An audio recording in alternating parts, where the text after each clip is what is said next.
Je veux prendre ta douleur. La session parallèle de pédiatrie, donc c'est toujours un moment d'échange, un moment où la communauté pédiatrique de la douleur chronique se retrouve, peut échanger autour de ses pratiques, de thérapeutiques nouvelles ou de prise en charge innovantes. Donc aujourd'hui, on a abordé l'éducation thérapeutique particulièrement, avec des expériences locales qui sont toujours très enrichissantes à partager. Donc aujourd'hui, en session parallèle de pédiatrie, j'ai abordé la dernière identification des structures douleurs pédiatriques, avec un double changement et un double défi qui s'était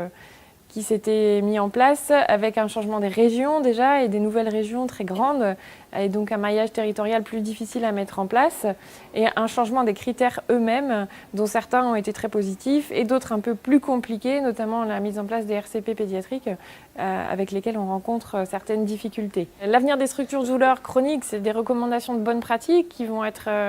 rédigées par la SFETD dans les mois et les années à venir, qui vont permettre de donner des bases pour les prochaines labellisations et qui vont devoir être travaillées très en détail pour bien coller à la réalité et aux besoins des patients. L'idée aujourd'hui, c'était de parler des groupes et de l'observance notamment dans la prise en charge de la douleur de l'enfant et de l'expérience notamment dans des ETP pédiatriques avec ma collègue qui pratique des sessions depuis une dizaine d'années sur Bayeux. Donc moi j'ai expliqué un petit peu comment on pouvait faire de l'éducation thérapeutique en SSR pour les enfants douloureux en mettant des ateliers soit en individuel soit en groupe